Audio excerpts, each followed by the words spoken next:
Um, I think we can probably get started now, even though some people are still filtering in. Hi, I'm Nika. I'm here to welcome you to CESTA for today's Tuesday lunch seminar at noon. I'm a fourth-year PhD candidate in English and the Programming and Events Graduate Coordinator at CESTA.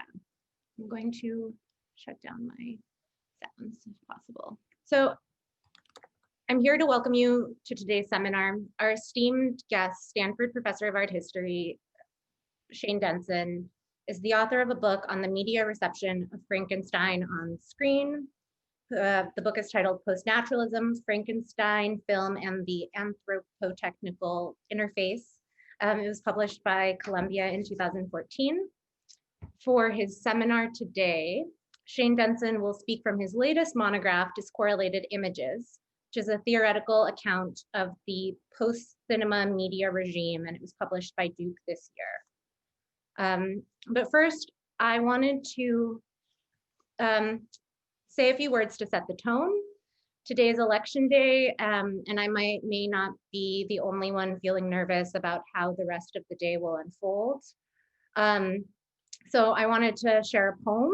I'm going to read it to you, but I'm also going to share my screen to show a clip of the author, Eileen Miles. The poem is titled An American Poem, delivering it as a dramatic monologue for broadcast in 1993.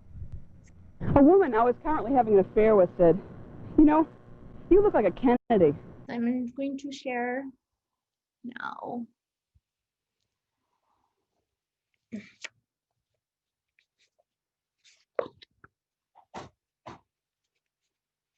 I was born in Boston in 1949. I never wanted this fact to be known. In fact, I've spent the better half of my adult life trying to sweep my early years under the carpet and have a life that was clearly just mine and independent of the historic fate of my family. Can you imagine what it was like to be one of them? To be built like them, to talk like them, to have the benefits of being born into such a wealthy and powerful American family? I went to the best schools, had all kinds of tutors and trainers, traveled widely, met the famous, the controversial, and the not so admirable. And I knew from a very early age that if there were ever any possibility of escaping the collective fate of this famous Boston family, I would have taken that route, and I have. I hopped on an Amtrak to New York in the early 70s, and I guess you could say my hidden years began. I thought, well, I'll be a poet. What could be more foolish and obscure? I became a lesbian. Every woman in my family looks like a dyke, but it's really stepping off the flag when you become one. While holding this ignominious pose, I have seen and I have learned, and I am beginning to think there is no escaping history. A woman I am currently having an affair with said, "You know, you look like a Kennedy." I felt the blood rising in my cheeks. People have always laughed at my Boston accent, confusing large for lodge, party for potty. But when this unsuspecting woman invoked for the first time my family name, I knew the jig was up. Yes, I am a Kennedy. My attempts to remain obscure have not served me well. Starting as a humble poet, I quickly climbed to the top of my profession, assuming a position of leadership and honor. It is right that a woman should call me out now. Yes, I am a Kennedy, and I await your orders. You are the new Americans. The homeless are wandering the streets of our nation's greatest city. Homeless men with AIDS are among them. Is that right? That there are no homes for the homeless? That there is no free medical help for these men and women? That they get the message as they are dying that this is not their home? And how are your teeth today? Can you afford to fix them? How high is your rent? If art is the highest and most honest form of a communication of our times, and the young artist is no longer able to move here to speak to her time, yes, I could, but that was 15 years ago, and remember, as I must, I am a Kennedy. Shouldn't we all be Kennedys? This nation's greatest city is home of the businessman and home of the rich artist, people with beautiful teeth who are not on the streets. What shall we do about this dilemma? Listen, I have been educated. I have learned about Western civilization. Do you know what the message of Western civilization is? I am alone. Am I alone tonight? I don't think so. Am I the only one with bleeding gums tonight? Am I the only homosexual in this room tonight? Am I the only one whose friends have died, are dying now, and my art can't be supported until it is gigantic, bigger than everyone else's, confirming the audience's feeling that they are alone, that they alone are good, deserve to buy the tickets to see this art, are working, are healthy, should survive, and are normal. Are you normal tonight?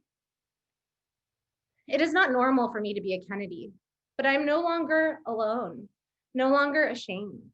I'm not alone tonight because we are all Kennedys. And Eileen Miles is your president.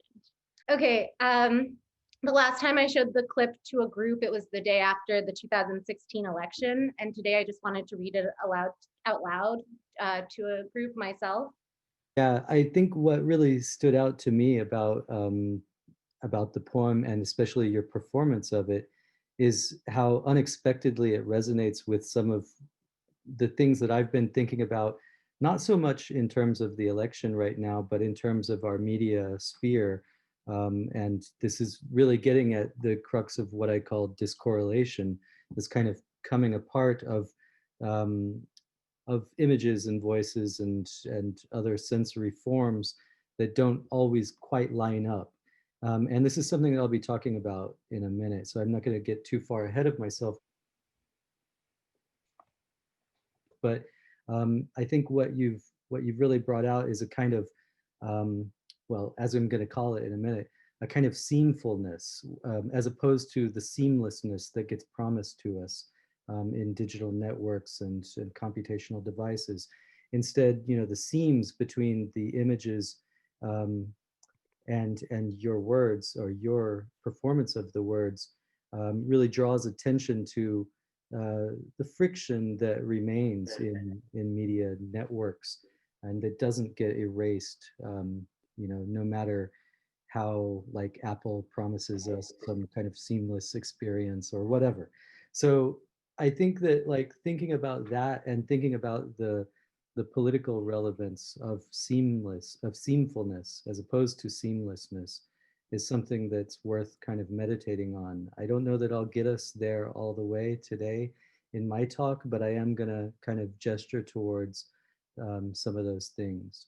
So yeah, um, like I said, I don't know that that's a response, and I don't know that I can respond in a way. You know, I think that there's something really powerful about both those words and your performance of them that I don't really think that I can do justice to. But I feel, you know, very humbled by it in a way. So I don't know if you wanted to say anything else, Nika, or No, but so yeah, thank you. I'm looking forward to your talk. over to it. All right, perfect. Let me share my screen. And, you know, like I said, I feel weird on this day, like I think everybody else does, but especially weird, like, you know, giving a talk, like promoting a book or whatever. But that's what I'm here to do. So I'm gonna do it. Um, so this talk, it draws on and it introduces, as you know, my book, Discorrelated Images. Sorry, I got ahead of myself there. There we go. Which just came out just a few weeks ago from Duke University Press. And I'll start by giving you a kind of brief overview of the project as a whole, and then I'll focus on one exemplary moment that illuminates how contemporary images are dispersed between algorithms and aesthetics, or between computational processes and human experience. And this is really where I'm going to be getting at this idea of seamfulness.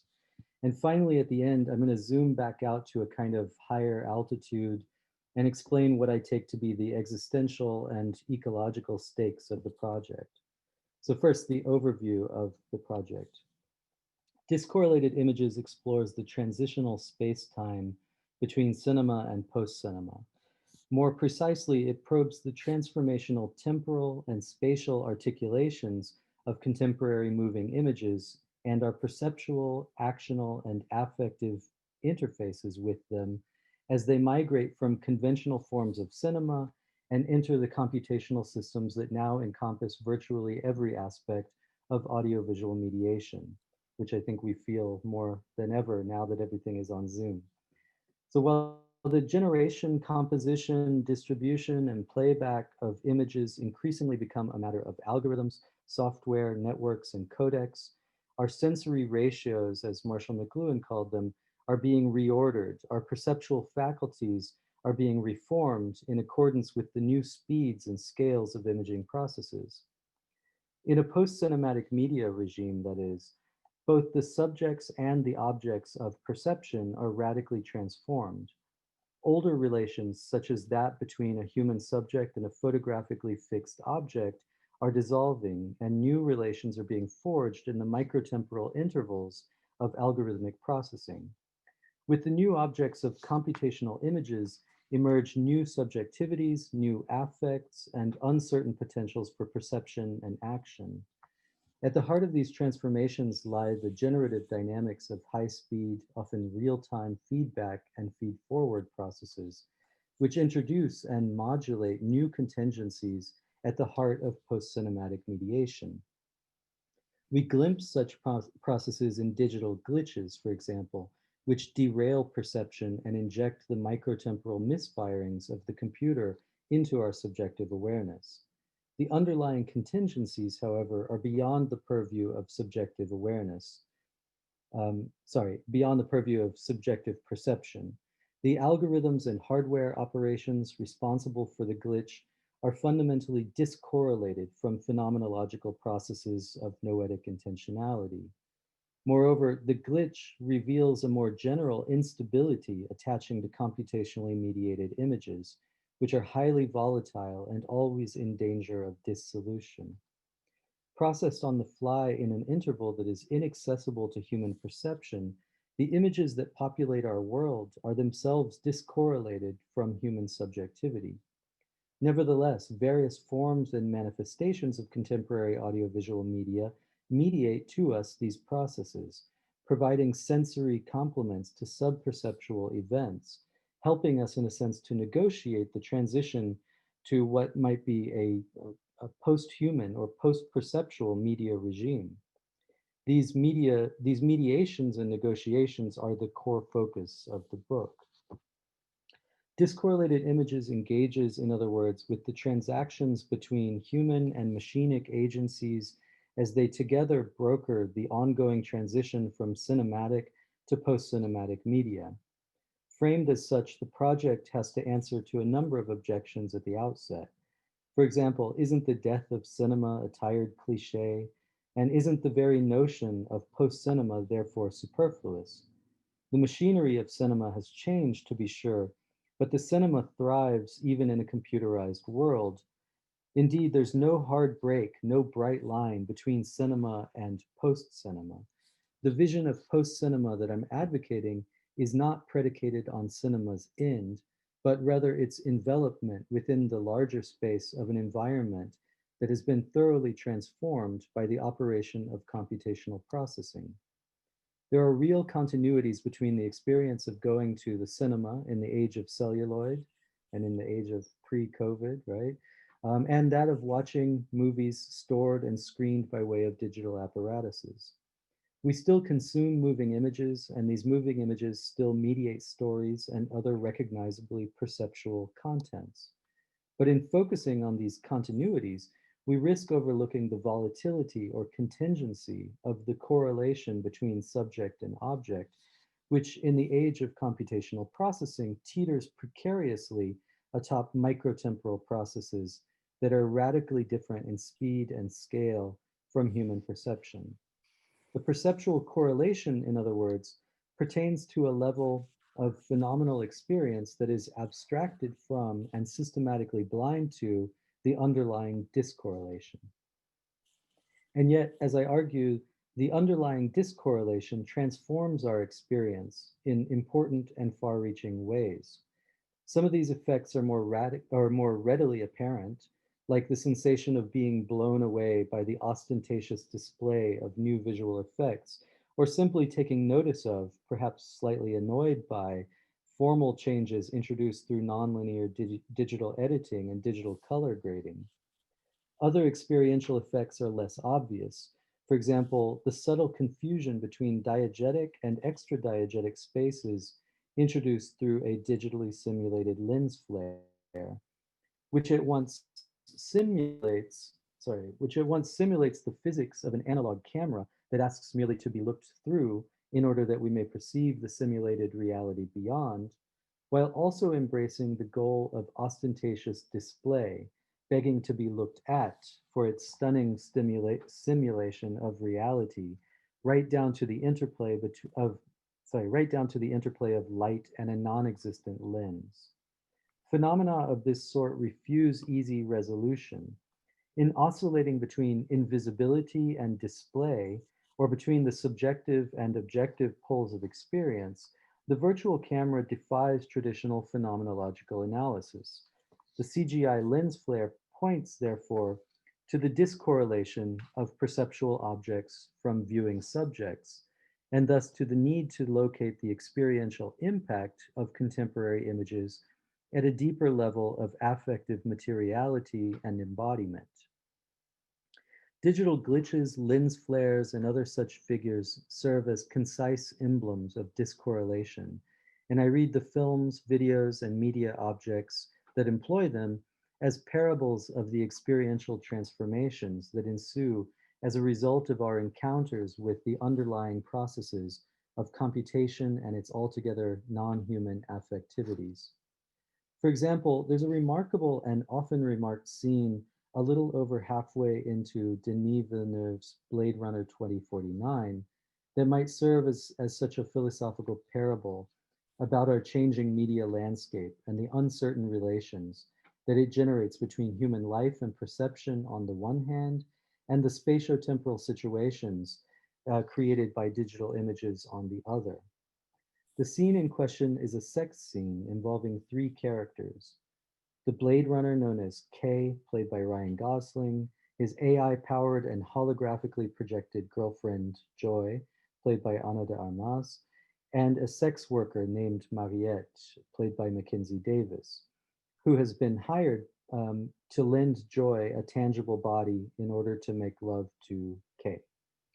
This unusual menage a trois requires Mariette to stand in corporeally for the immaterial Joy, whose likeness is projected onto the sex worker's body, thereby forming a composite of the two characters.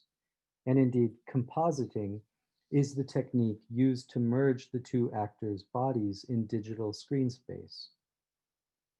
But rather than blending the two women together into a perfect, seamless union, and it was certainly within the power of the VFX team to do so, Joy's and Mariette's images remain distinct from one another, slipping in and out of phase in imperfect alignment.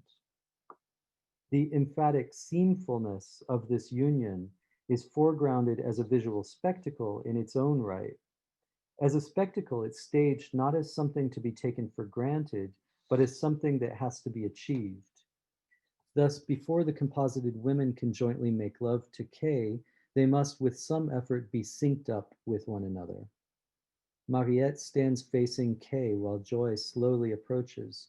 The two women regard each other briefly, and Joy tries to match Mariette's position in the room. The holographic woman flickers slightly while she gets into position.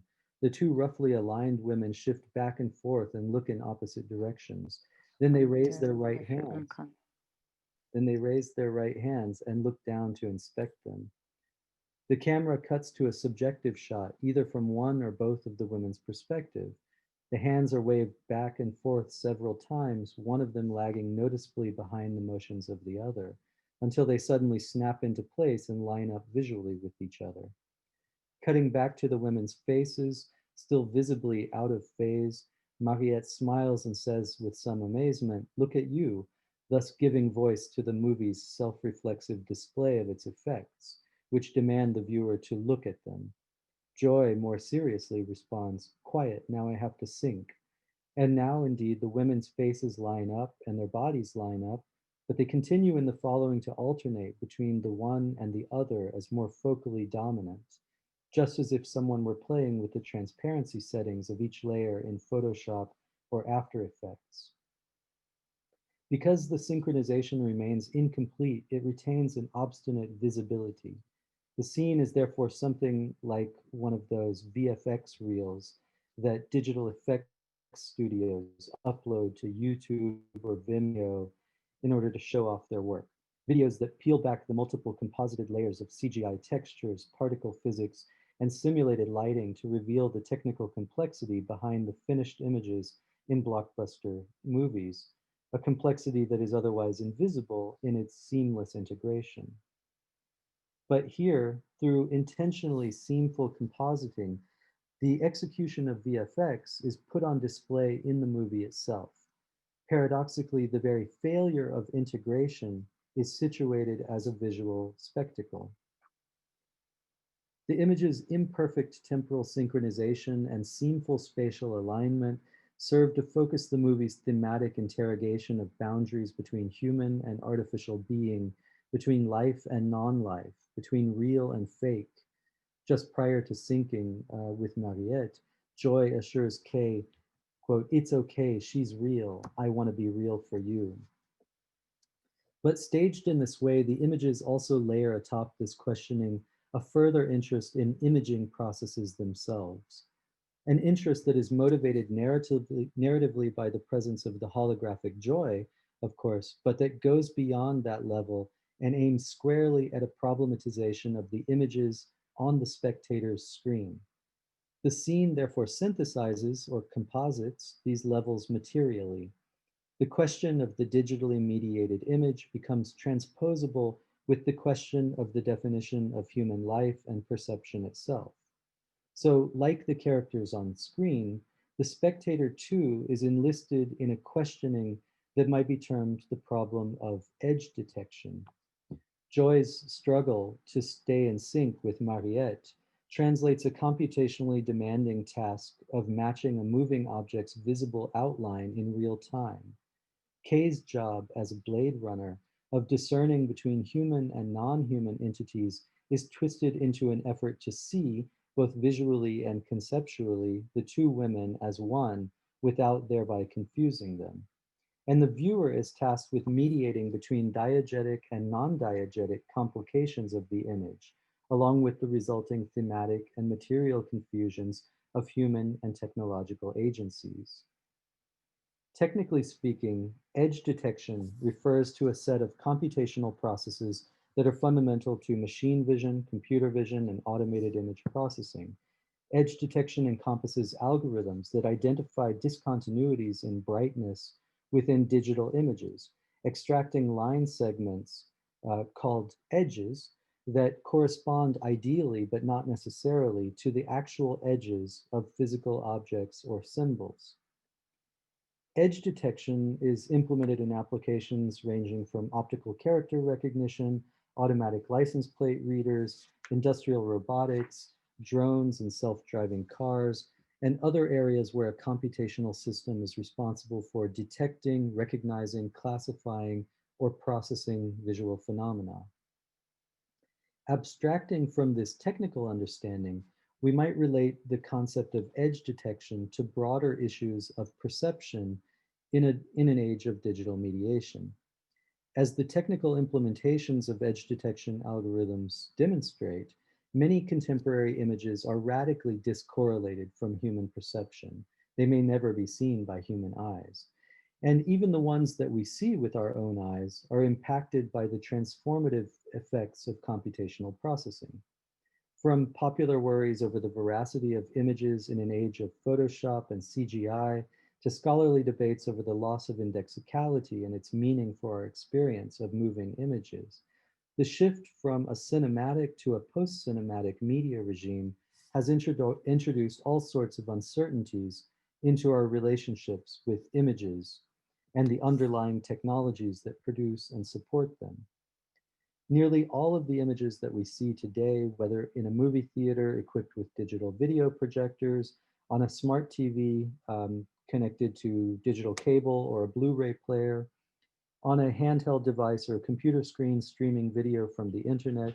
Virtually all of these images have been processed by a computer prior to our seeing them. And much of this processing is done on the fly. For example, video decompression, upscaling, or motion smoothing. At stake in these processes are, among other things, the edges that visually define the objects of our perception. Compression algorithms, which are responsible for making playback and streaming more efficient by reducing the amount of digital information that has to be processed at any given time, work by eliminating perceptually extraneous data, that is, minor differences of intensity or hue between pixels that would be imperceptible under normal circumstances, for example. Employing motion estimation algorithms to determine which information is redundant, codecs like MPEG-2 and MPEG-4 used in DVDs and Blu-rays, for example, but also here on Zoom, are crucially concerned with determining and preserving the shapes of moving objects, defined in terms of edges moving across the two-dimensional plane of the screen. But if the compression settings are off, or if there are errors in the execution of the codec's algorithms, perceptual edges are subject to effacement or exaggeration. The false edges of blocky compression artifacts might even be generated where no edge should be. Video compression therefore involves a precarious balancing act between computational and human perception, a seamful negotiation between human and non-human ways of seeing and processing visual information. The seams, usually hidden from view, are perhaps nowhere more visible today than in the controversies surrounding deep fake videos and other AI-generated imagery. Named after the Reddit user Deepfakes, who in 2017 uploaded a series of face-swapped fake celebrity porn videos featuring the likenesses of Scarlett Johansson, Gal Gadot, Taylor Swift, and others. Deepfake videos use machine learning algorithms known as generative adversarial networks, or GANs, to automate the morphing and superimposition of images, such as a celebrity's face, onto unrelated video, such as pornographic clips or political speeches. The danger that such techniques will be used for disinformation campaigns or fake news has lately garnered increased attention, but it's telling that the most popular uses of deep fakes have so far have been in the realm of fake celebrity porn and revenge porn, almost exclusively targeting women. Taking notice of this trend, Google has recently added the category of what they call involuntary synthetic pornographic imagery to its list of banned content types. Reporting about deepfake videos emphasizes alternately that faces are, quote, seamlessly grafted onto someone else's body, as one article puts it, or that the syncing of the images, quote, isn't perfect, as another one puts it. For example, the article widely credited with making the deepfake phenomenon known to a wider public back in December 2017 notes with regard to the fake porn video featuring Wonder Woman star Gal Gadot, quote, in the Gadot video, a box occasionally appeared around her face where the original image peeks through, and her mouth and eyes don't quite line up to the words the actress is saying. But if you squint a little and suspend your belief, it might as well be Gadot. Imperfections are evident here, but there is leeway if you squint a little, thus signaling a real perceptual indeterminacy. Clearly, though, technical capabilities are evolving quickly, and more sophisticated algorithms may well erase these seams. What these discussions of the user's ability or inability to detect the edges in deepfakes and GAN-generated faces points to, however, is the low-level imbrication taking place between technological imaging processes and human perception, whereby the borders between human and non-human, living and non-living, are called into question. The generative capabilities of artificial intelligences do not constitute life, to be sure, but the microtemporal operations involved in algorithmic imaging put them into close proximity with the subperceptual processes of human embodiment, potentially altering the metabolic pathways that mark our broadly ecological entanglements, all mediated today by technological apparatuses and systems, and that structure our own pre-personal processings of time and space. Pornography presents itself as an obvious test case, as it aims to short-circuit subjective cognition. And I'm thinking here of Linda Williams' work on pornography as what she calls a body genre. So it aims to affect viewers' bodies directly by animating sexual desire. In this way, the life-giving force of animation is plunged into a realm of indistinction, referring at once to technological processes like neural network-driven CGI, science fiction fantasies of artificial creation, and biological facts of life. In this context, edge detection reveals itself as both a technical feat as well as a human epistemological one that leads straight back to the edges of human technological interfaces, as well as gender's blurred and contested lines, all of which are wrapped up in issues of generativity, with the Proto-Indo-European root gena implicating gender, genre, genetics, and the generativity at the heart of CGI. Obviously, such videos raise serious ethical and political questions, but the notion that they constitute the sort of ontological, epistemological nexus that I've described here might seem a bit hyperbolic. And while it's beyond the scope of this presentation to fully substantiate these claims, a brief consideration of the phenomenology of deepfake videos might be instructive. Such videos split viewers' attention between representational and presentational levels, asking the viewer to alternate between the objects depicted and the manner or the quality of technical execution and plausibility of their depiction. At stake in both forms of regard is the question of the visual edge, that which delineates the object itself and that which belies its fabrication.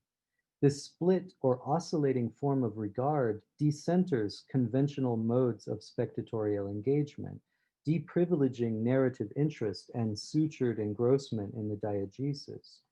Instead, human perception is brought into closer contact with computer vision. Object recognition, as a technical term in the latter, in computer vision, involves scanning images for objects, conditions, or information. Looking at deep fakes engages the viewer in a similar task, which demands a loosening of focal depth and a flattening of the distance between representation and mediation, essentially assuming a machinic kind of vision, not unlike the computers, as it mechanically and non-subjectively scans pixels to recognize objects without regard for the difference between the image and that which it depicts.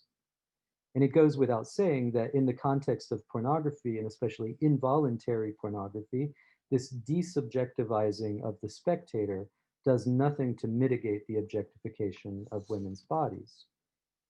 Meanwhile, the various attempts to recognize fake imagery various attempts to recognize fake imagery seek to reassert the difference between human perception and computer vision. Artists seek to help humans disentangle their vision from that of AI by training our eyes to see telltale signs of computer-aided forgery, while DARPA and others approach the problem from the other side, turning computer vision back on itself in order to automate the process of debunking fake images. The fact that these efforts have to be constantly updated points, however, to the underlying fact that human vision and machinic visuality are fundamentally co-implicated today, not just in GANs and other AI-based visualizations, but in digital imaging processes more generally, including the much more mundane compression algorithms that I mentioned earlier, which subject nearly all the images we perceive to processes known as perceptual coding, the balancing act, whereby imperfections in human vision are exploited in order to reduce file size and improved streaming performance. As we've seen, such processes turn crucially on the presence of edges and a means of apprehending them. Differences in brightness trigger different degrees of granularity and subdividing the visible image into ideally invisible blocks, eliminating perceptually redundant information.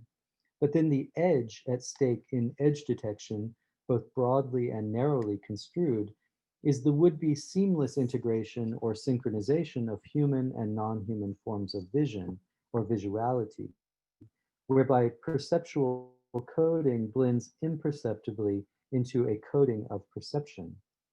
Seen in this light, Blade Runner 2049's uncanny sex scene, which joins movies like Her and Ex Machina in imagining erotic relations between humans, or white men, and artificial beings created under conditions of the digital, can be seen as a concise emblem of the contingencies, exigencies, and balancing acts involved in contemporary mediated life.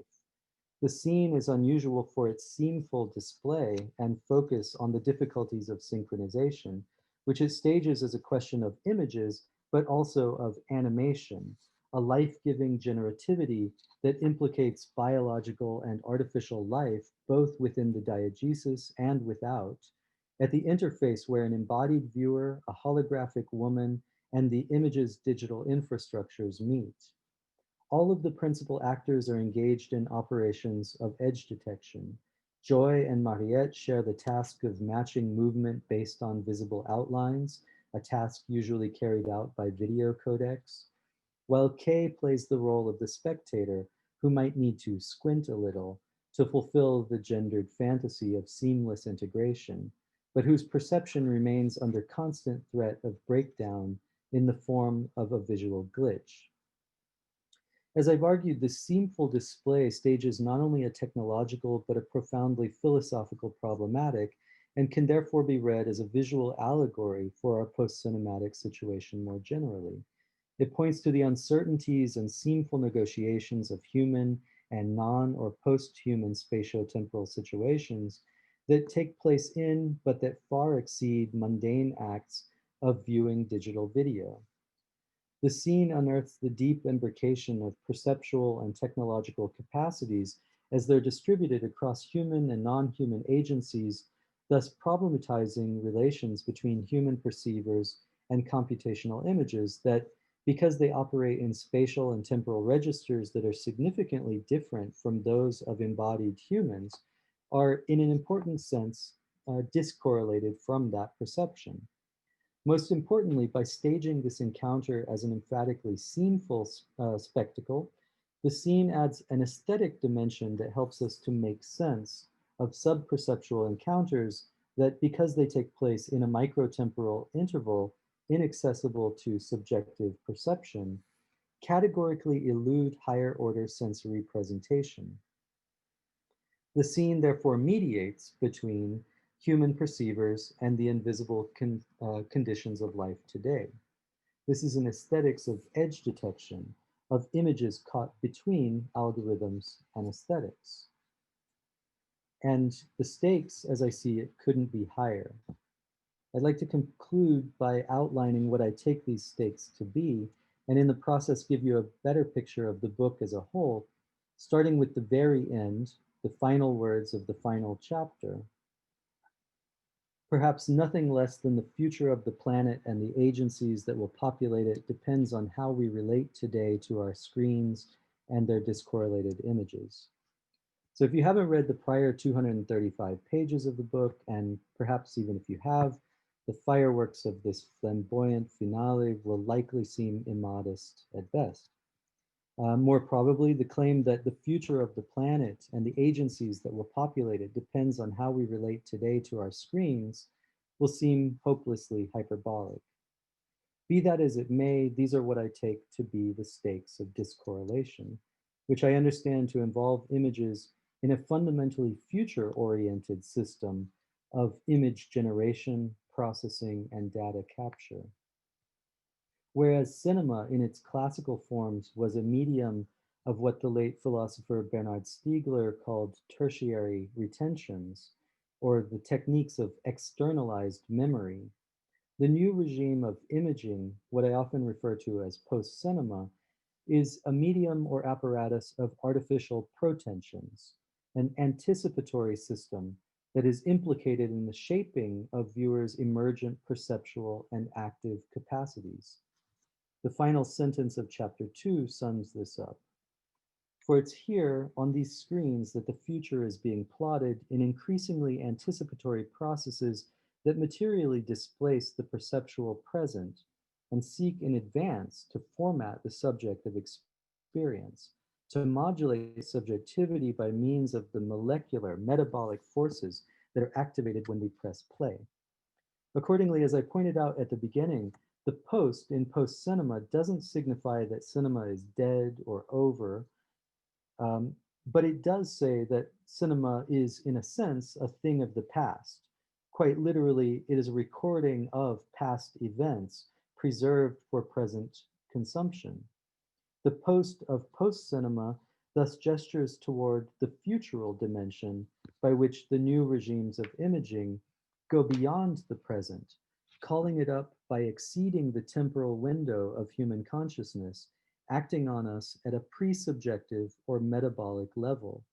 They do this through mechanisms such as motion estimation in video encoding and decoding processes, real-time upscaling and motion smoothing, and speculative execution and other microtemporal processes that anticipate and act upon our sensory apparatuses at a range of temporal scales, all the way down to the nanosecond. Discorrelated images therefore exert a properly affective force, acting on and reshaping our senses prior to the synthesis of perception. As a result, they also give rise to forms that, despite or because of their post-perceptual nature, can help us to make sense of our new situation in a world of discorrelated images.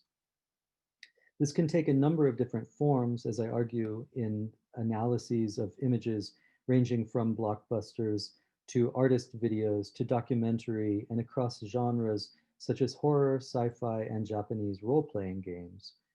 For example, Guy Madden's online generative video project, Seances, algorithmically combines footage of reimagined lost films with digital artifacts, effects, and sources such as YouTube clips to create a unique video that is itself immediately lost or deleted following its one and only screening on your computer screen.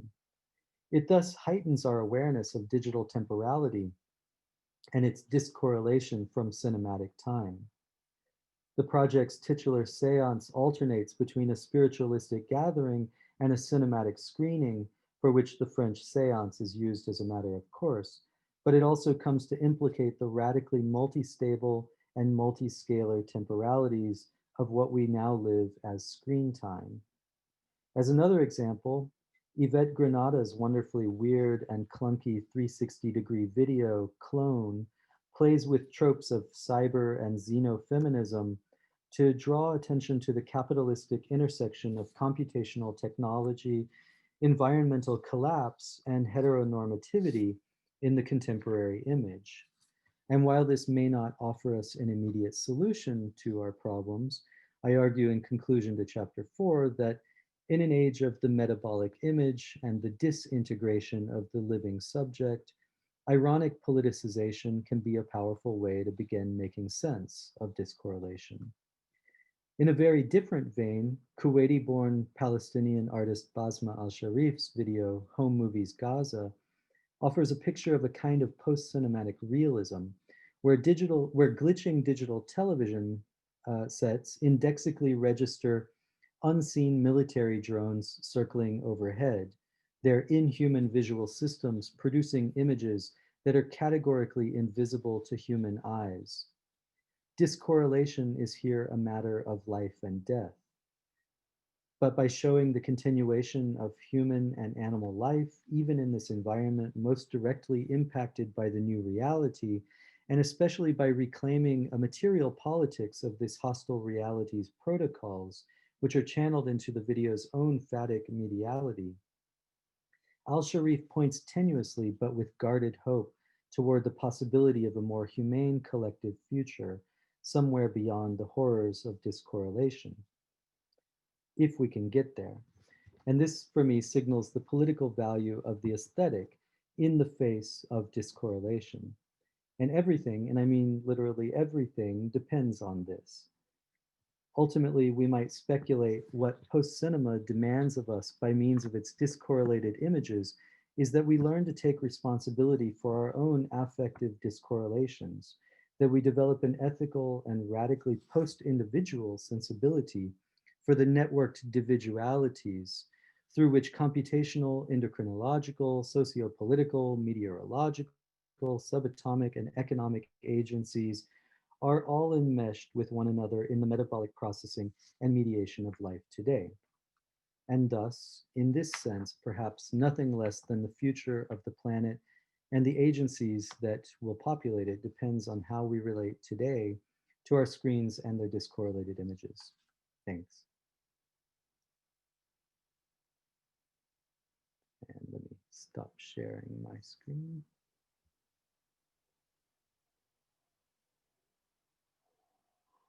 Does anyone want to jump in with a question immediately?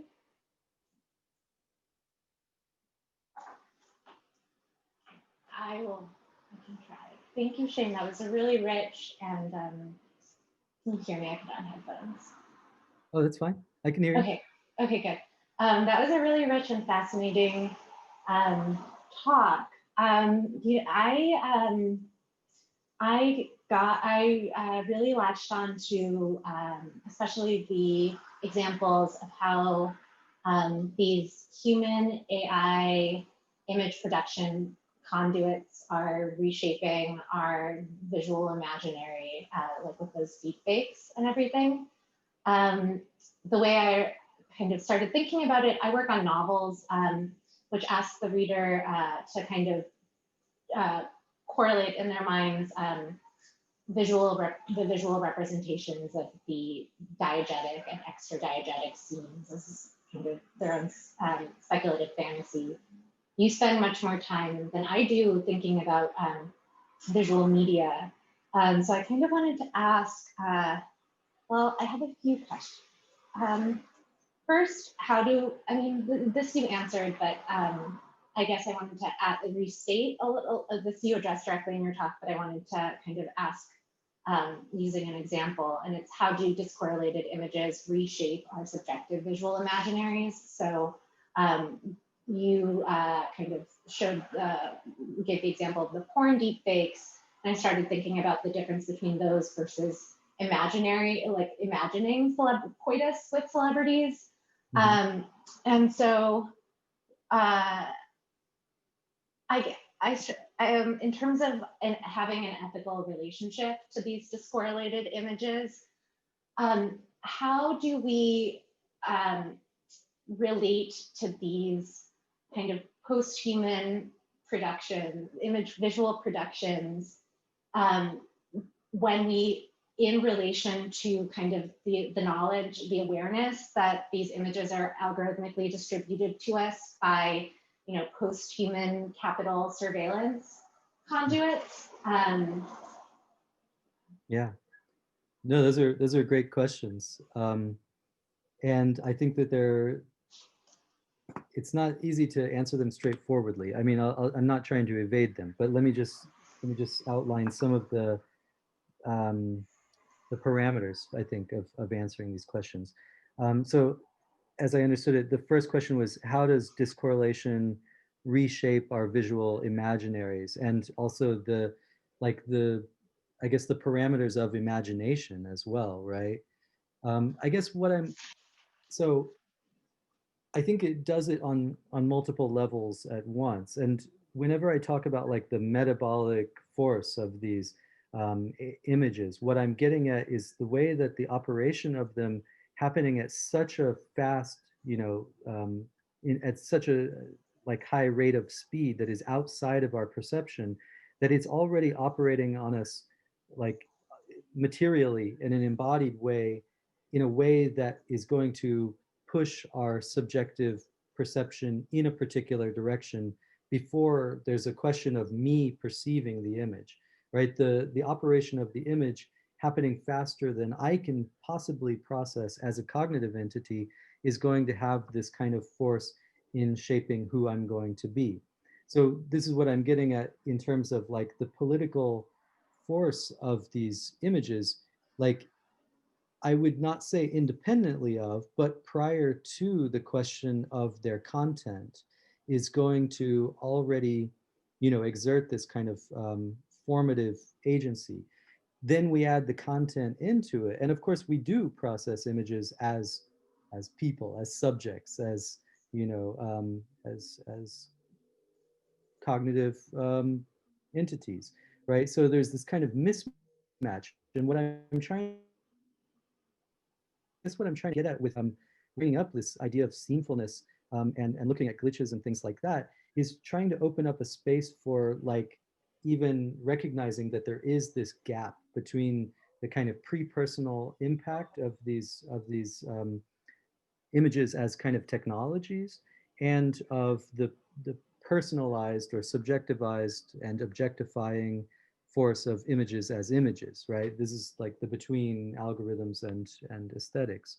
So I guess what I would say is, in terms of thinking about how these things affect our imagination, it's in this dual pronged like approach to like reshaping the subject from ground up and from top down at the same time in a way, right? Like giving new visual content to imagination, but also previously and like in at the nanosecond scale, like reshaping the person who imagines, right? And I mean, I think that this is, wrapped up in all kinds of insidious um, politics, and a lot of it happening right around us here in Silicon Valley, where it's really about engineering subjectivity in some way, right? And that's, in many ways about closing off and closing down imagination. So that for me is the big ethical question that you were pointing to in the second half of your question. And for me, like I kind of signaled at the end, I think it's about adopting a kind of de-individualizing stance, like getting over, the politics of the individual and really rethinking what collectivity can be in these networks that have reshaped us for better and worse, and mostly for worse, I think, right? Um, yeah, I don't know. That's the beginning of an answer, I guess. No, I think of, yeah, language as, from a novel perspective also as a technique, like a form of technology. So I think that speaks to the way that I kind of perceive the relationship between language and kind of the epistemology and nutrition. But there are some other questions. I think first it's Peggy. Thank you, Nika, and thank you, Shane. An amazing talk once again. So I want to pull out a few things that I think are, for me, the most interesting parts of what you're saying, with the understanding, as you know, but maybe not the whole group knows. I come at this very much as an outsider. So just listening to this and a few of your other talks, you have a vocabulary that interests me a lot. The pre-personal, the metabolic, and so on.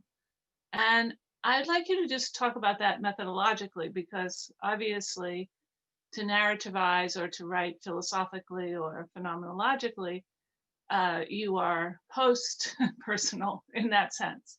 So I'm kind of interested in what this outside is, or this pre, the thing that you're positing. I would like to hear more about that.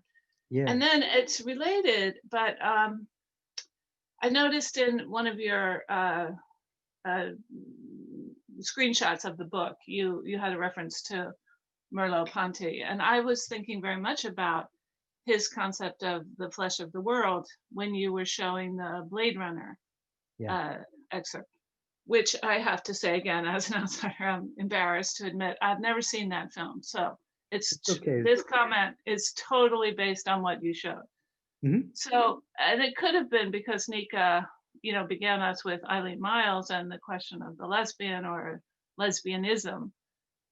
for me watching it, it wasn't very much about a glitch or a disambiguation, but rather a kind of really interesting idea of what lesbian sexuality would really look like on screen, where something like inhabitation or incorporation or an erotics of, boundlessness, which then has the effect for me of making the heterosexual kiss, if you will, the two women, artificial or human, in a way it doesn't really matter, but this doubled or multiplied subjectivity, kissing a man makes the kiss seem barely sexual after this carnivalesque kind of sexuality of the two women on screen.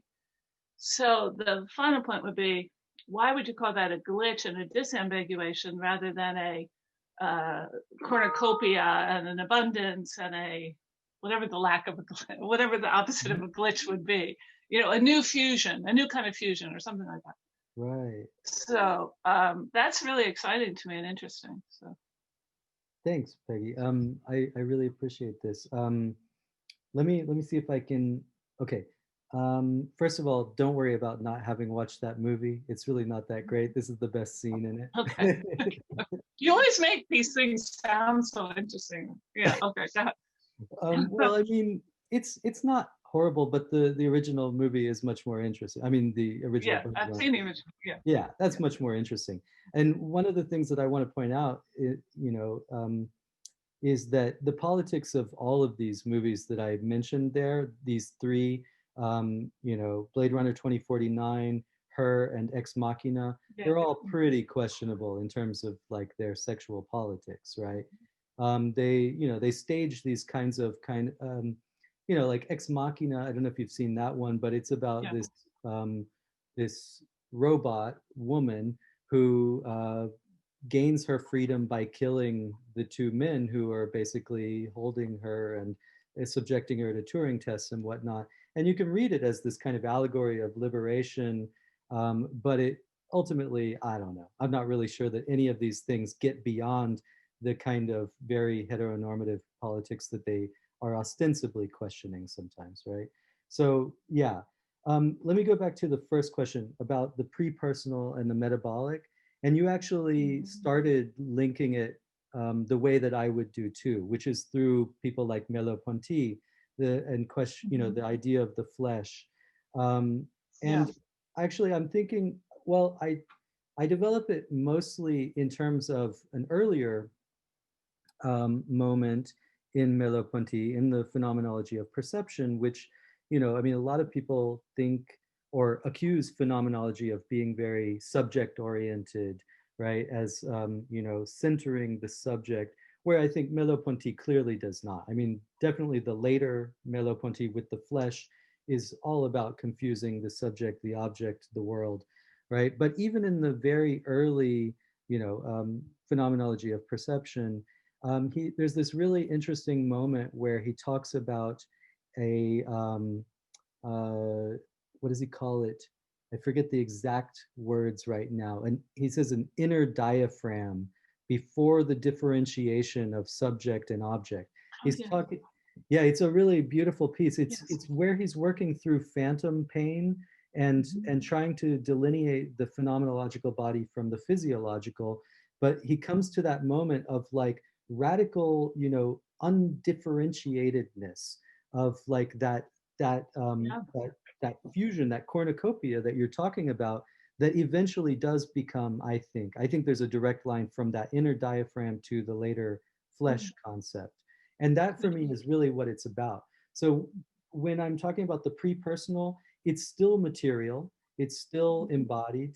And that's why I like to link it to the concept of metabolism and the metabolic, but which also takes it out of the individual body, right? Because metabolism as a concept from ecology is about the environmental exchanges that are both organismic as well as much more broadly ecological. And they have to do with the inputs and outputs that circulate and that constitute us as then bodies, right? So I'm trying to link both of those, both the inner diaphragm as well as the ecologically metabolic that would get us also to the flesh of the world with Merleau-Ponty again. So then the question about reading that scene through the flesh of the world. I totally agree with you in terms of the way that the radical potential of that scene is neutralized by the kiss. Yeah. And I think that at its very best, like in my most generative reading, or my most generous reading of it, which I think is also the most generative, you know, we can read it as an allegory also of the containment of this radical potential, which is being enacted both by that, you know, by Ryan Gosling's character, as well as being encouraged for a spectator, but who has a potential to exceed that because of the mismatch, because of the imperfect, but imperfect here I'm using as a positive term, the imperfect alignment of the two bodies, right? And so when I talk about glitch, I think of glitch as a positive and politically Oh, oh, potent. Yeah. So oh, oh, that I didn't get. Oh, okay, okay, so I right. mean, of course, we encounter glitches that are an inconvenience and that are, you know, Yeah, no fun, right? yeah, But when I'm okay, talking about the glitch here, I'm trying to open up okay, precisely that. Well, or what I'm saying is that it's the glitch that helps us to see yeah, how, you know, we want, or how, like, let's say corporations like Facebook and Apple, or producers of big blockbuster movies or whatever, how they want to corral the subject into a particular, in this case, heteronormative perspective, and, you know, into all kinds of politically submissive perspectives and things like that. So I think we're on the same okay. page with that. Yeah, yeah, I misunderstood your use of glitch then. Okay, fantastic. Thank you. I didn't mean to take so long. Thank you very No, much.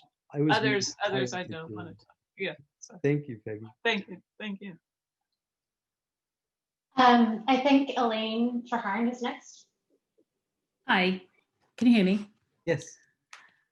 Thanks, Shane. Well, first of all, congratulations on your book. That's fantastic. It's on my list of things to read, and I've been following your work in the run-up to this publication.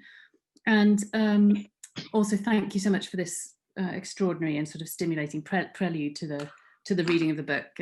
I agree with all the comments, the congratulatory comments.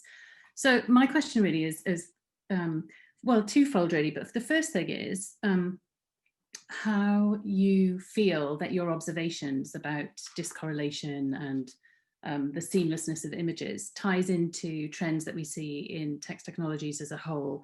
That is, when new technologies really kind of take off, if you like, there is a sort of almost automatic apocalyptic kind of response. And I really hear that and saw that in the closing comments of your final chapter in the book.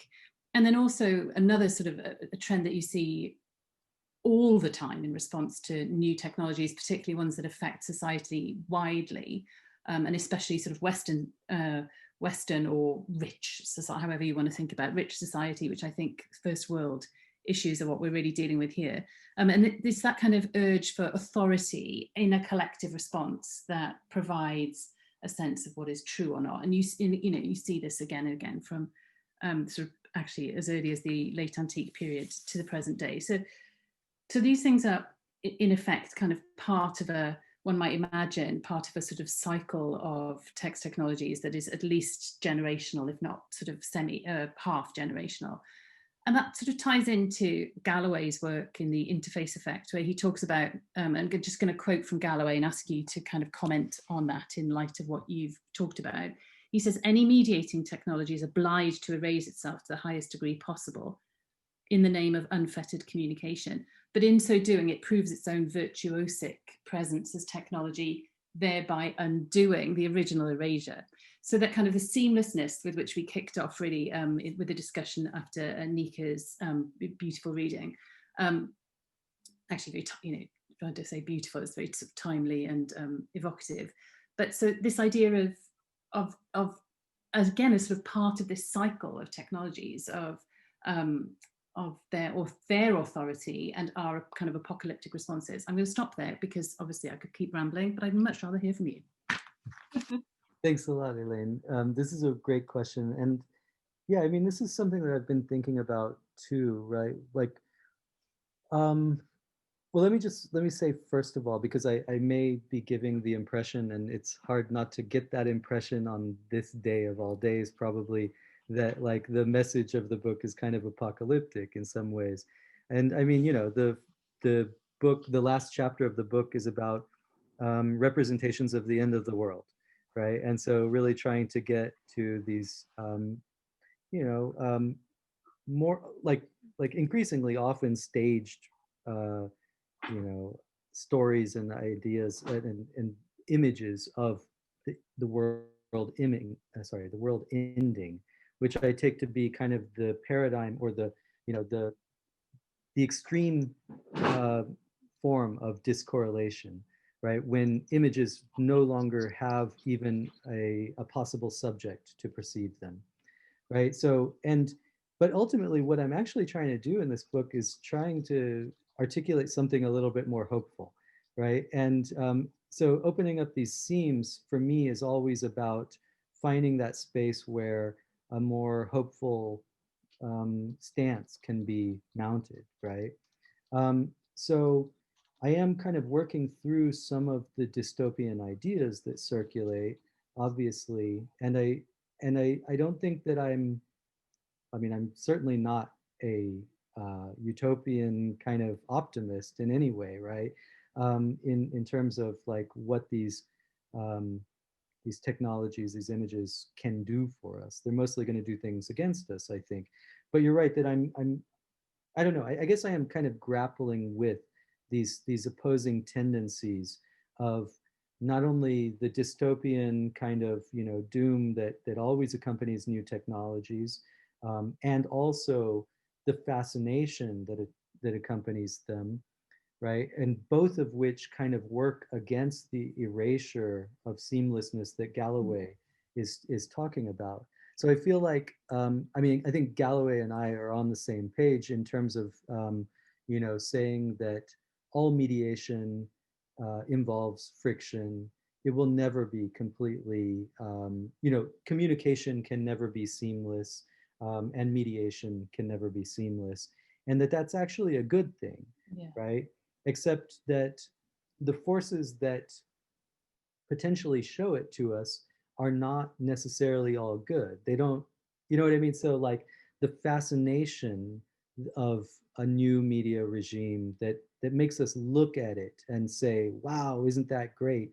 You know, that can foreground the materiality of the medium in a way that doesn't necessarily save us from all of those horrible, you know, implications that I think are very real, even if not quite as ultimately dystopian as we might like generationally keep thinking, right?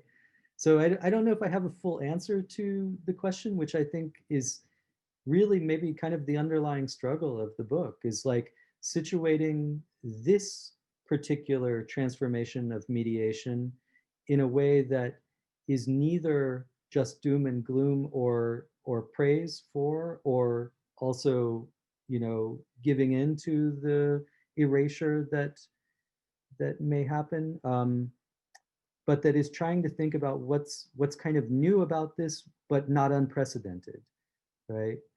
So I hope that will come through, that I'm not like also saying none of this has ever been here before, right? We've had many forms of this. Yeah, I'm looking forward to reading the book. Thank you. Yeah, thanks a lot. Giovanna is next for the question.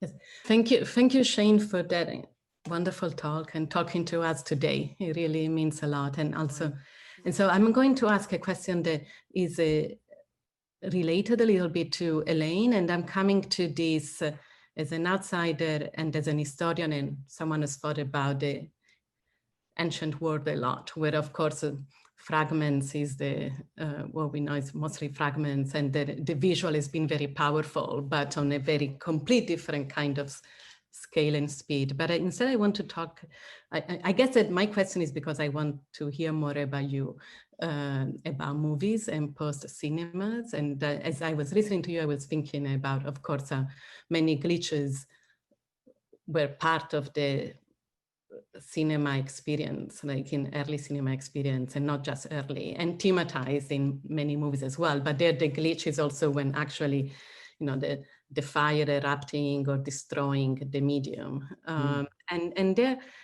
so my question is maybe a small question, but thinking of how much of the early movies and many movies in the 20th century could become like, are now almost like so archaeological because so many are lost and then can be found and so on.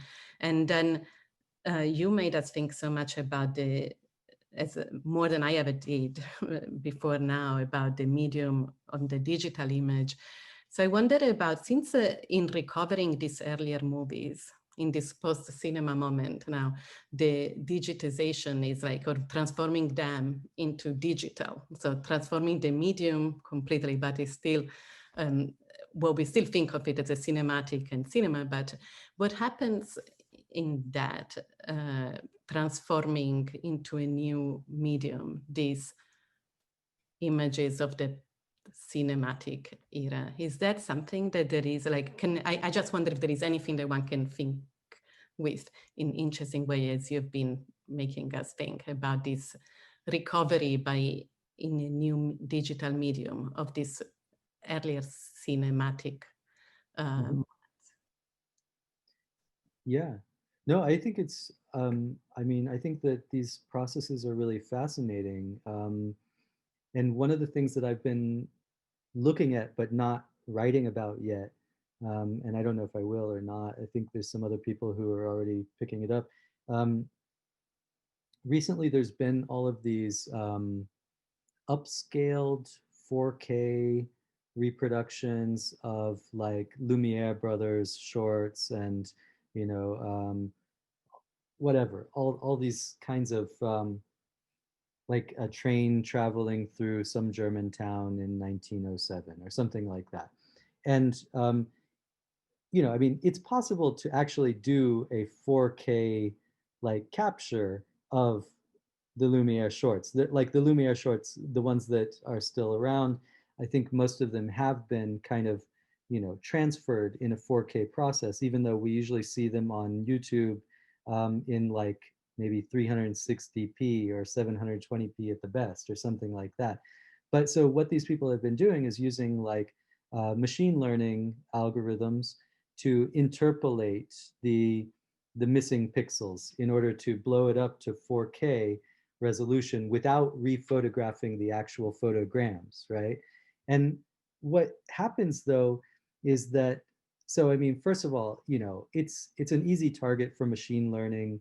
It's something that, you know, you write an algorithm and then you run it on all the YouTube clips of all these different old cinematic, you know, early cinematic objects.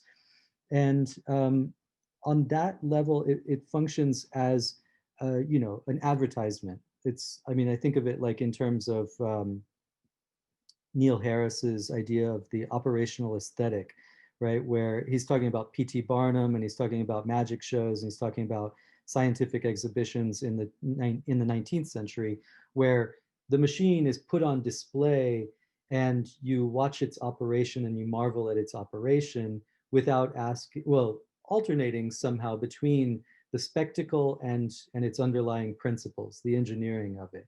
Or magic shows, you watch what they're doing, but you're also thinking, well, how did they do that, right? So there's this kind of back and forth between that. But I feel like, and that's where this goes back to, I think, Elaine's question about this longer tradition, and yours as well, about of, you know, different kinds of affective modes of engagement with new technologies. But I feel like there's something interestingly different as well in these, because when you watch them, you feel like there's just something wrong with them and you can't put your finger on it. And it's like, it's almost exactly like if you buy a new TV these days, a lot of times it's delivered with this so-called motion smoothing turned on, and you get this feeling that there's something wrong with the images.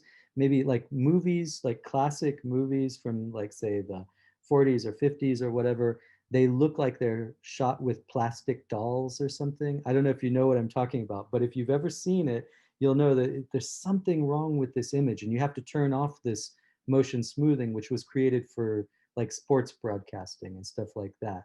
And it's basically filling in missing frames. And so, you know, if our TV broadcast system here operates usually with like 30 frames per second, which is divided actually into 2 half frames, then it'll upscale it temporally to show you like 120 frames per second, which means it needs to generate those missing frames on the fly. And you get this weird feeling that's a lot of people call the soap opera effect, because it looks suddenly something that's shot on celluloid looks like it was shot on cheap video. And that's what you get with these Lumiere shorts that have been processed by machine learning. So I guess what I'm saying is I'm really interested in the way that affectively this digitization process both repeats that old sort of fascination, but it throws us into this new kind of uncanny feeling like I don't know what that is, and it's not working with my perceptual system the way it should or something. Yeah. I don't know if that's an answer to your question, but that's one of the things I've been thinking about lately.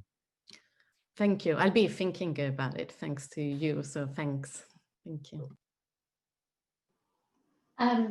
Before moving, so I just want to acknowledge that we're about 6 minutes over time. There are still a few questions. If Shane, are you okay taking 1 or 2 or 3? I mean, what else am I supposed to do today, right? Okay, well, I will say that later today, starting at 3 p.m., Liz Goombrock, who's on the chat, Quinn Dombrowski, me, and some other colleagues at the Visionary Futures Collective are doing sort of an election after show community radical self-care situation on Twitch. So that is also open if anyone wants to pop in later. The kind of URL is New Digital Humanities, and there's more information up on the CESTA website. But the next question for now is Luke, who's been waiting for a while. Great, thanks, Nika. And thanks, Shane, for an excellent presentation. It's great to see you. I love discorrelation.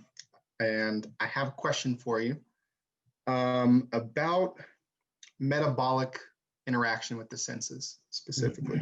So my understanding of how you're using metabolic in our interaction with algorithms that anticipate our senses is that it's about speed. My question is about what's the difference between how you're approaching discorrelation and what I'm kind of proposing here is a pre-digital metabolic mediation of the senses, something like fear or lust, where it's very much body related, and you talk about seeing the world through rose-colored glasses, or someone who is the most attractive partner in the world, even though maybe it's just your attachment to them. I'm wondering if you can talk about the difference there. Yeah, no. So again, this is one of these issues about continuity and discontinuity, right? So I think I totally agree with you that metabolic processes have always been the target of mediation, right? It's just that the tools for targeting them have become so increasingly fine-grained now, right? So it's not that media before were not involved in modulating metabolic processes, but they couldn't do it with the level of precision that these new media can. And I mean that to sound really scary because it is scary, right? Because when these processes are operating, like I said, at the level of nanoseconds, and these are anticipatory processes. I mean, the lowest level one that I talk about in the book is called speculative execution, which is a process that happens at the level of the data cache on your CPU in your computer. So the data cache is this little storage area that sits right next to the actual processor, and that stores for nanoseconds information that it might need in the future, right? In a very short window of the future, right? And this is a process where You know, like the computer is executing code. It comes across a branch that says, if this, then do that, else do this, else do that. It doesn't know which one it's going to actually have to execute. So it executes all three of them and stores them all in the data cache for a brief window of time, meaning it has like, you know, executed all the potential, all the possibilities that could happen, and then it serves you the right one, you know, whatever, in this really extremely narrow window of time. So that for me is about an operationalization of the level of metabolic time as it operates in the body, let's say, right? Whereas older media, I think, again, aim to, you know, manipulate our feelings. I mean, I think about like descriptions of the Gothic about hair on your neck standing up. I mean, these are about metabolic processes, but the, you know, the instruments weren't so fine grained, I guess is what I'm getting at. They would operate for the most part through the channels of subjective perception, even though they would undercut them in ways by being integrated into the body, let's say. But here it's about targeting that level prior to the emergence of the subject, if that makes any sense. Absolutely, thank you.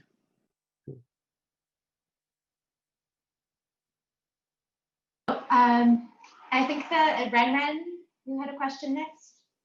Yes. Hi, Shane. Nice to see you. Hi. I think you partially answered my question. So I find your discussion of the age detection very interesting, and it reminds me of the irrational interval in Deleuze's time image. So which is disruptive, irrational, and recursive as well. So I think in your book you made several footnotes to Deleuze's time image. So could you talk about the difference between time image and discorrelation image, right? And not just in terms of aesthetic effect, but also affect and political charge as well. Yeah, thank you. Yeah, no, it's a really good question. I mean, in a way, I think that what I'm doing is trying to offer an answer as other people have to what would Cinema 3 be if he had written the third volume. You know what I mean? So like, because Cinema 2 is still clearly about celluloid-based mediation, even though it's about a much more disruptive and less kind of rational form, as he says it, right? Although he does signal at the end towards what the electronic image is. And I think he's thinking most of all about television. And again, I don't want to draw a sharp break, right, between the emergence of electronic images and what is now happening and what I'm calling discorrelated images. In fact, I'm pretty explicit about linking those in the book as a kind of gradual process of discorrelation. And so having said that, I mean, what is the difference? I mean, I think that I'm thinking less about the rupture than he is. In fact, I feel like now we have to actively like find the rupture, find the glitch, find the seamful display, because the tendency is of complete streamlining, of, you know, complete like you will not see the interface, right? The interface is going to disappear behind your very eyes and whatever. And so yeah, I think that in terms of the politics of what we're thinking of here, I don't think that we're that different in some ways, but I think it's much harder to find those moments that, and I'm not sure if what I'm pointing to is a moment of like pure time, the way he describes the time image. I do think that maybe it makes sense to say that pure time in the way that he was thinking has been completely operationalized as a weapon as a weapon of, like, you know, the tech industry. So I don't know. Thank you, it's very helpful. Yeah. pure time operationalized by the tech industry is this area. David Chichetto is up with the last question. Thank you so much, everyone, for staying later. Hey, David. Feel free to. Hi, Shane. Good to see you. Thanks. I've really enjoyed seeing you give a couple talks now. It's the one benefit of COVID. I'm still waiting on delivery of the book to Toronto here. I gather the postal system in the US is otherwise busy.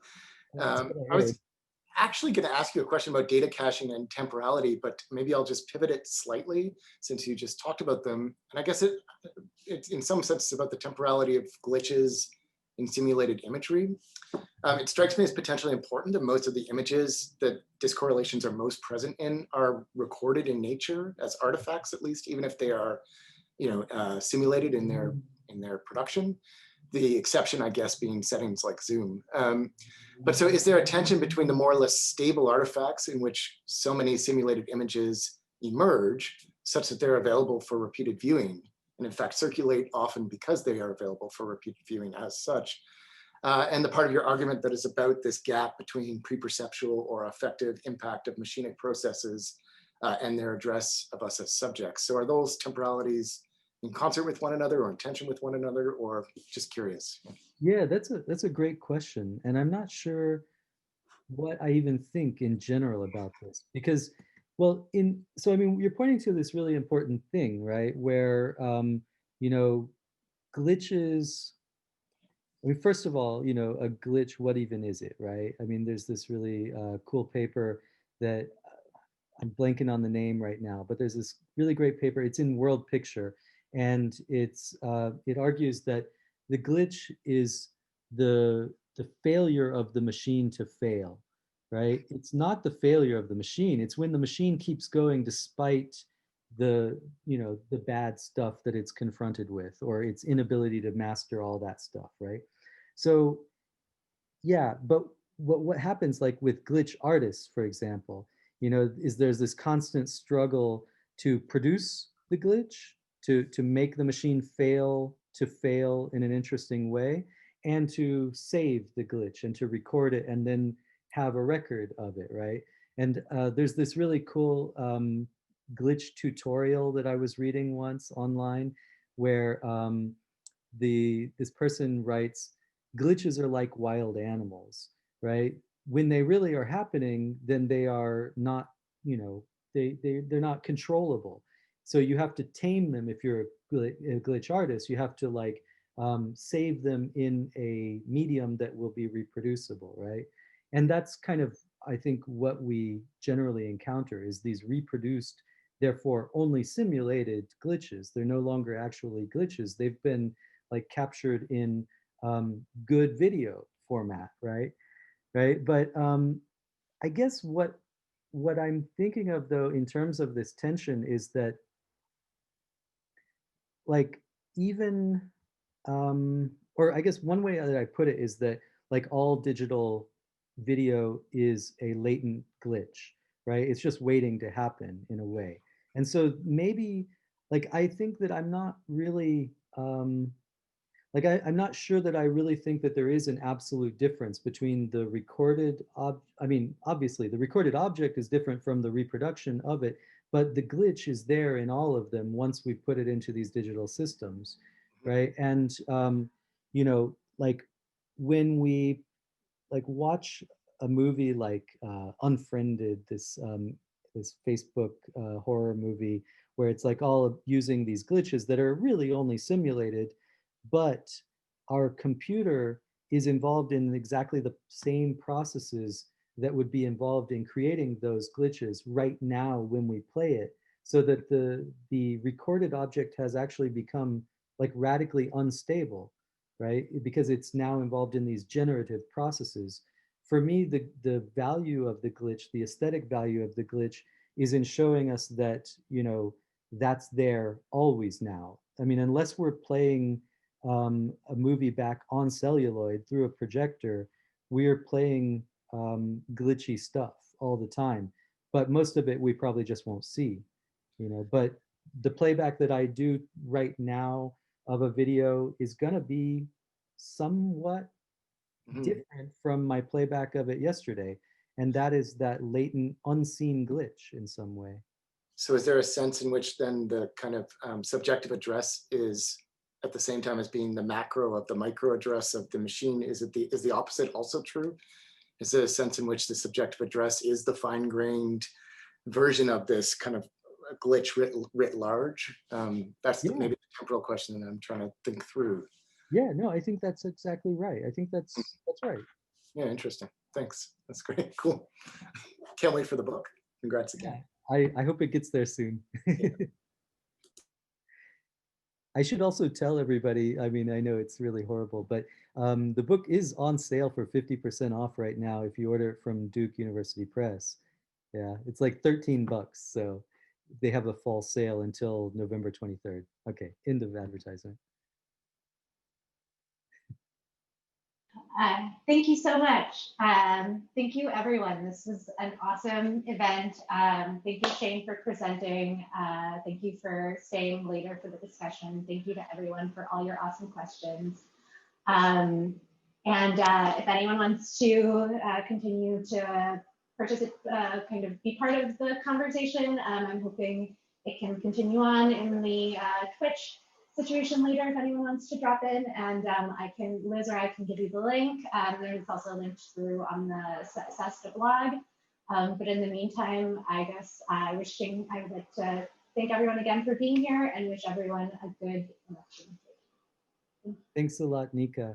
I really appreciate the introduction too. And I think otherwise it would have felt very disjointed, discorrelated, whatever, from the events of the day. And I hope, though, maybe it was a useful distraction afterwards, but I really appreciate the... Can I just say I don't think it was a distraction at all. One of the reasons I was really excited you were presenting today is because I think that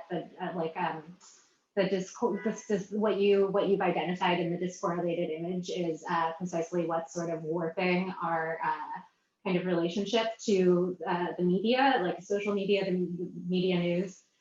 So I think having this in mind, that like the discorrelated effects and how that's like we're in a pristine conduit with these image regime, I think that's, I mean, I felt like that was exactly what I wanted and needed today. So thank you so much for doing that. Cool. Your work and research. Thank you. All right. Thanks a lot, everybody. Thanks for coming. Thanks, Shane. Thanks, everyone. Bye. Bye.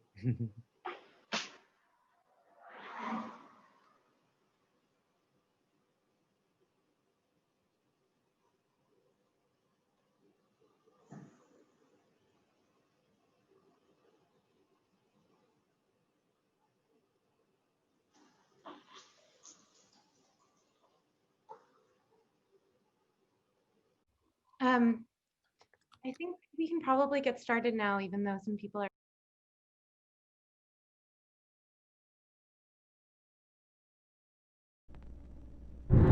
I was born in Boston in 1949.